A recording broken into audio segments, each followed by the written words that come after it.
Adam, have you been looking at the comments for our videos? Yes.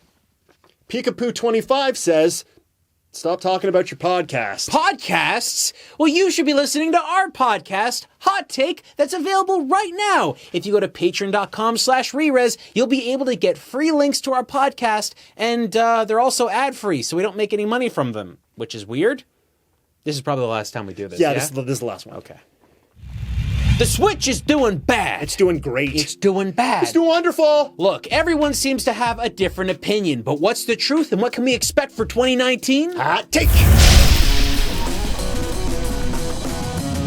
There's been a whirlwind of a discussion of a whole bunch of people talking about Nintendo doing really bad and then Nintendo doing really good. It's doing good. Yeah, now there's a lot of folks out there that are fans of Nintendo, like ourselves, who see Nintendo having a positive growth, but investors and analysts don't seem to have the same predictions or same philosophy there. The news that we got recently from Business Wire was that Nintendo did really well. From Black Friday and like the 5 following days, it was selling, the Switch was selling really well. Other Nintendo hardware and software, the numbers are really, really good. In fact, the Switch hardware alone, I think, in that time span, sold more than the Wii ever did within that same date while the Wii was still being sold. And of course it would, because Pokemon Let's Go got released, which is the very first time we got a basically sort of mainline entry, not really mainline entry Pokemon game on a console before. Do you want some of the numbers? Yeah, let's hit it. Okay, so I already said about the Wii and the Switch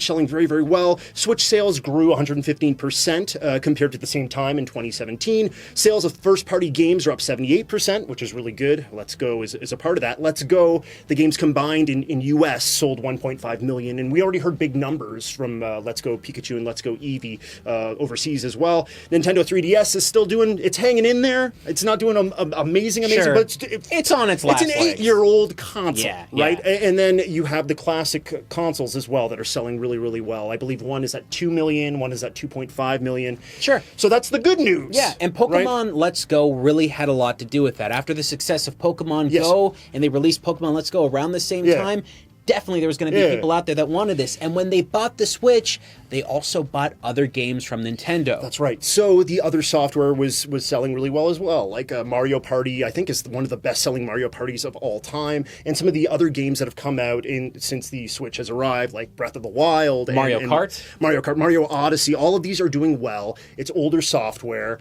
But yeah, sales are wonderful. Primarily first party too. Let's keep that in mind as well. Nintendo, if first party is their, it is what it is. It's their bread and butter, right? Yeah. And we can't forget also that a lot of people are looking forward to another game that's coming out on December 7th, which is the most pre-ordered Smash Brothers game of all time. And of course it would be, because it pretty much is the ultimate version of Smash Brothers, hence the title. Oh my gosh. We've played it. It is really fun.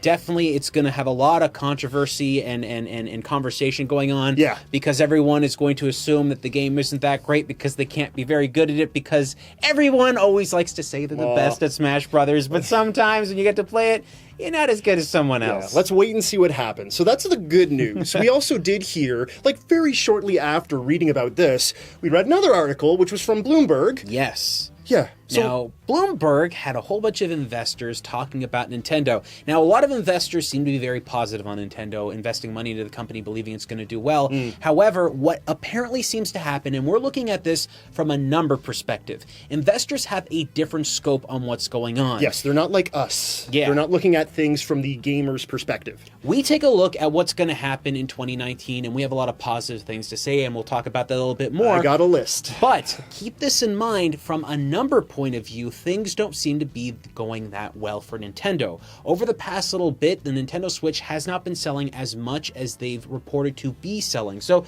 what this means is they predicted they were going to be at some point up here, and the Switch ended up selling some point down here, and it doesn't seem like it's going to hit their projected targets. Yeah, we have to wait until the end of the fiscal year to actually see whether or not it's going to hit the target, but a lot of the folks that are looking at the numbers, crunching the numbers, are saying that it might might not meet. It was supposed to be 20 million units sold in this fiscal year. A lot of people are saying, analysts are saying that they're not going to hit that mark. Yeah, and a couple of investors, including folks like Michael Pachter, have stated that they believe that what's actually going on with the stock is that it's going to, there was like this big hype thing that happened originally. A lot of people put money into it, but it is very clear, and we've seen this ourselves, the stock value has actually been dropping closer to where it was at launch, which means that you're basically seeing the hype leave the system, and now it's going to be actual investors getting into it. Right. I believe what it's called is boutique investors, and that's basically people invest in the company because they like the idea of what Nintendo is doing, but because there was low returns or a falling of the stock,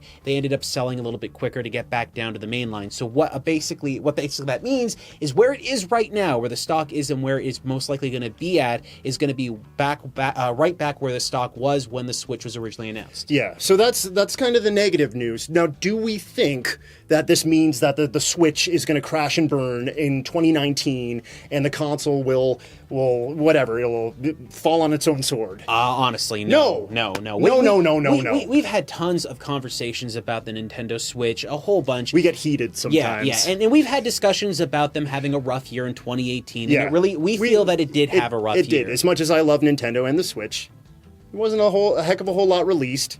Whatever, man. It's still a good console, and there's still a lot to look forward to. Yes, and 2019 is going to be the year where we see a lot of things improve greatly, because what we think happened was that when the Wii U crashed, they had to rush to get their next system out, and it came out a little bit too early, we believe.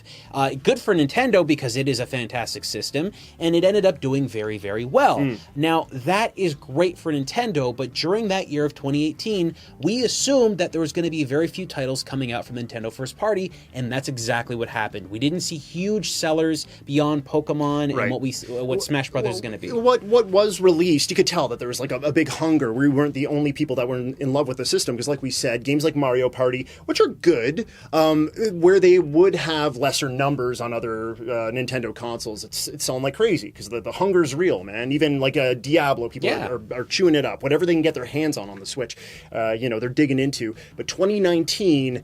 like, we're running out of Wii U ports. Yep. We got to get to the meat of Nintendo, right? And as far as we're concerned, the schedule, it looks like that's exactly what we're getting. So don't screw this up. We love you. Don't screw this up. We have Let's Go Pikachu and Let's Go Eevee doing extremely well. The console's selling like hotcakes, at least over the time period that we read about. And then we have Smash just around the corner. This is the beginning of what could be an absolutely stellar 2019. I think both Adam and I believe that 2019 is going to be the year that the Nintendo Switch really has a massive impact. Why? So, there's a lot of stuff going on. First off, we think that the 3DS is pretty much going to end. There's really not much more they can do with the system, and once it's been clipped off, then all those people that had 3DSs are going to be forced to get new software on the next system, which will be the Nintendo Switch. Do you think they need to have some sort of a price drop to get a crowd that used to be the 3DS crowd? By that point, the Switch will have been about 2 years old, so so maybe there will really be help. Yeah, that's what some analysts were saying, that if they wanted to sell more units, they would have to chop the price a little bit. They did that with the Wii U. It didn't really work for the Wii U. I believe it was dropped like 15. But the Wii U wasn't working even when it came out. So, it's different. It dropped like something like 15% within the first year or so. But they did chop the price of the 3DS, if you recall. And the 3DS went on to sell brilliantly, right? Exactly. So I believe that what makes 2019 so strong, or such a silver lining in my perspective, is that we're getting a lot of key software coming in here, okay? Whether or not they're going to hit the release dates with some of the softwares up in the air, but if they do stick to a schedule that has these games in 2019, it's going to be very fruitful for the Switch. So games like Animal Crossing, we're getting the next-gen Pokemon game, there's Fire Emblem, there's a ton of great stuff that's going to be dropped on the console. Even just the promissory note of games coming out in the future is enough for most people, because right now... Metroid. Yeah, right? Well, there's a lot of ideas of games that should be coming out on the system, and we're not even taking into consideration what third-party games could possibly come out, or what independent games could come out. We do believe that there are some issues with third-party, and we will be talking about that a little bit later, but there is something to keep in mind, which is why investors seem to be so hesitant about things. Now, originally, if you follow the sales of these systems, you got the NES, the Super Nintendo is next down in line. It didn't sell as much as the NES. You got the N64, which didn't sell as much as the Super Nintendo. Then you had the GameCube, which didn't sell as much as the N64. It was a downward spiral, and that wasn't a good thing. But then, what came out after the GameCube? It is the thing that will never happen again. The Wii.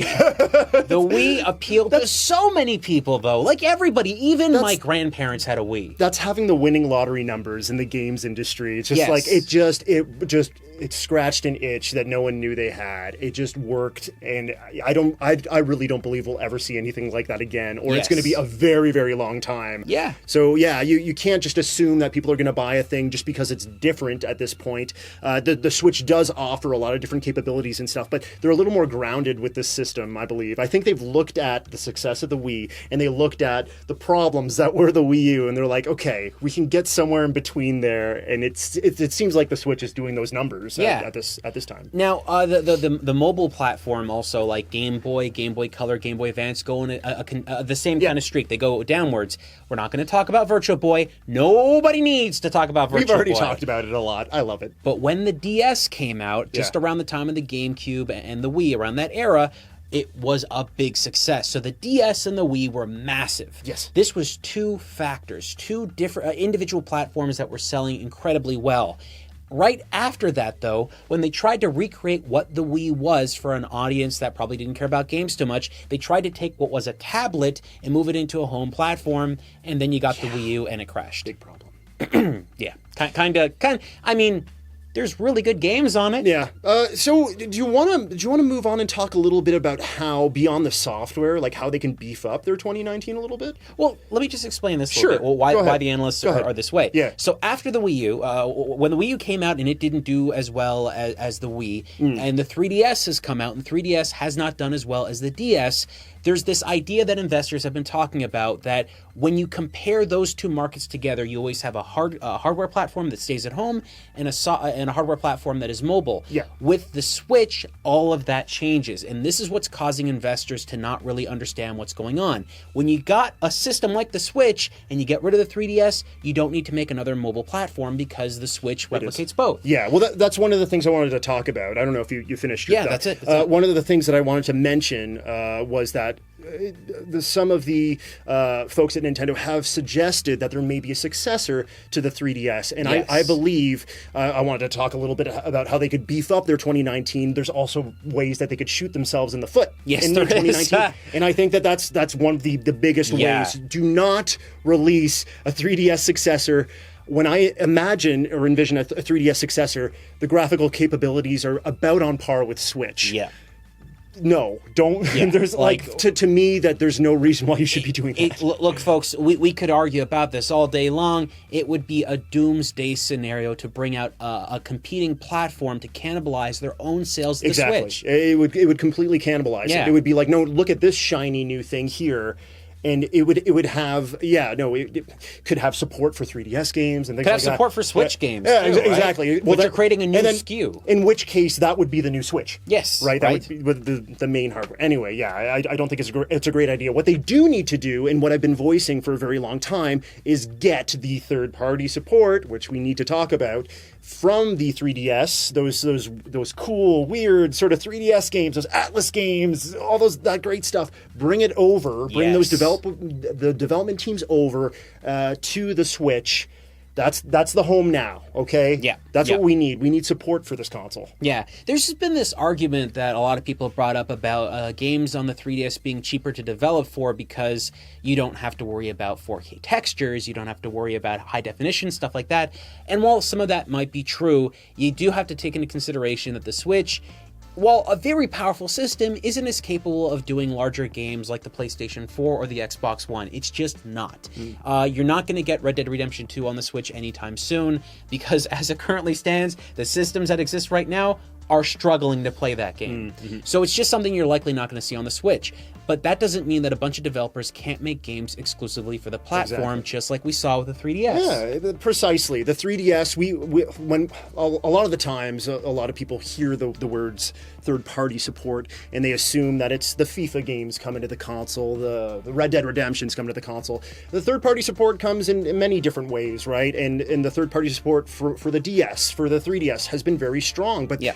those have been games that have not been simple ports from other consoles most of the time, right? So yeah, like I said before, I want to see that third-party support go right over to the Switch. Yeah, that's the way it should be, honestly. And having one platform that is the focal point, I mean, a price drop would definitely help them. But there's also another idea out there that might help it, and that's basically making kind of a little bit of a better system that has maybe a bit more space inside, maybe a brighter screen, a more power-efficient screen, that kind of stuff. Absolutely. So the rumors are pointing in that direction. It's a great way of getting eyes on the console itself, besides the great software that's coming out. Hey, a shiny new device, looks cooler, plays better, battery life's better. You can get return buyers, folks like us that sometimes buy another console because it's a little better than the other one, right? Yeah. So yeah, that's definitely something. There's a lot of things I want to talk about as far as like pumping up the system in 2019. We talked about the N64 Classic being software related. Yes. That could be another thing that brings blood into the Switch. Hey, here's the controller for the N64. You plug it into your Switch, or it's Bluetooth. No, sure. Can you? No, I don't. You could. Could you? Could you? You probably, know more about this than I do. It would probably have to be, because if you have the Switch on the go, it would have to be USB-C, and you can't actually sit that down. Unless there's like a weird Joy-Con. Yeah. Let's just say it's a Bluetooth controller for now. Let's hope for the best, right? But you could definitely get the N64 games to work with the built-in controls on the Switch. They're definitely there is definitely enough buttons and stuff on there to make that happen. So you could do that. Okay, another idea that I had was something that we had some gripes with. And I don't know if they're going to be changing a plan for this anytime soon. Nintendo Switch Online is not that great, especially when it comes to their classic offerings. I guess this does kind of play into what could be an N64 Classic as well. But you got to be feeding us more classic games, and not just from the Nintendo Entertainment System. Maybe I don't need to say this. Maybe everyone's thinking this right now. Yeah, if you want to get more people onto the system, especially maybe like rose-tinted glasses, old school Nintendo players who haven't picked up a console in a long time, hey, your SNES games are right here, your N64, heck, your GameCube games, right? They're right here. Look, folks, I pay attention to what everyone says, and I keep hearing this again. Nintendo will not take my money. If you just made virtual console games that you could buy, everyone would be buying them. It is such a simple concept. And you know what? You can have the online service where you give these games away for free and give it away for people to buy. It's so easy. Do you know who's doing that right now? Microsoft with the Xbox One. If you get the Game Pass, you get the games for free every month. But even if you have the Game Pass, you can buy the games. And sometimes they give you a discount to buy those games. Because eventually those Game Pass games might get off the service, and if they're not there anymore, then you still own the game. So just give people the option to buy games. It would be so smart, because you would just be making money. Like, why are you against making money at this point? I don't understand. And you know, like, we are seeing some Neo Geo games come onto the storefront and stuff, which is cool. But you also have Sega that's doing little things like the Aegis collection. We talked about the Dreamcast coming to the Switch. Like, get the wheels turning. Listen to the user base, the fan base a little bit more. We actually got a review code for the Sega Genesis collection that was just released, and we got to play it on the Switch. Guess what, folks? It's cool. It is a big collection of amazing games with tons of ways to play it. You've got rewind features, fast forward features, game save features, so you can save at any point. You've got the ability to listen to soundtracks, look at the boxes. There's so much going on. There's a lot of rare games in that collection too, that if you wanted to actually collect these games, it would cost you hundreds and hundreds of dollars, and you have it on the go. It's one purchase and you get all of these games. And if Nintendo did that, like a physical copy of like the SNES Classic Edition, or whatever, like NES volume packs or SNES volume packs. Like, look, Sega typically isn't the company that go out and do their retro collections better than Nintendo, but they just did it. And they did it, and it's available on every platform. But on the Switch, it's probably one of the best ways to do it. It's the best way to play it. Because you can take it on the go with you, right? And that's the way they should. The last time I took a Sega Genesis game on the go with me, it was on the Nomad. Anybody remember that? Well, a friend did. And I didn't want to buy it after I played his. Quick question, how long did those batteries last? Like a minute. A minute. The best minute. Okay. Is there anything else that you're thinking of for 2019 for the Switch? Anything that you want to say pro or con? Another way that they could possibly muddy the waters a bit? Another way that they could make things a little bit better? I have a couple of things. So, one of the biggest things is if they push back their games. Yeah, if we don't see enough games get released in 2019, that's definitely going to damage them. We've seen the 2019 numbers specifically on a bunch of titles, like Animal Crossing, what they've shown off so far. We got the Yoshi game. The Fire Emblem game is supposed to be coming out in 2019 as well. We have had some games pushed back a little bit, so yeah, that's a worry. But look, they got to be doing something, right? The developers are working on these games, so hopefully they're going to hit the mark there. Right now, we're in a state where Nintendo can just drop releases of games or announce games that have been in development for years and just say, "Oh yeah, it's coming out next month," and it could happen, right? Yeah. But every moment that passes by where we don't hear things like that is a little worrying, because we should be hearing about that stuff now. This is why we believe we're going to be hearing things at the Game Awards, where hopefully some more directs happen. Hopefully. Because getting people interested in the Switch now during the holiday season, kind of a good idea. This is when people can go out and buy that stuff because they have more disposable income to make it happen. Mr. Fils-Aimé himself said that like 50 to 60% of their sales are done during the holidays. Yeah. Let's entice the consumers out there. Maybe they can hit that mark. It seems like they might not. Analysts seem to think they might not, but maybe they can hit it. There's a reason why analysts are so hesitant, folks, and probably why analysts aren't going to change their tune for quite some time. Like I said originally, with the DS and the Wii selling so well, there's a very, very good chance that Nintendo is never going to hit that mark again. Because remember, we're talking about the DS selling incredibly well and the Wii selling incredibly well. But the Wii hit a shelf at one point. At one point, it did really, really good, and then it just fell off a cliff. It dived.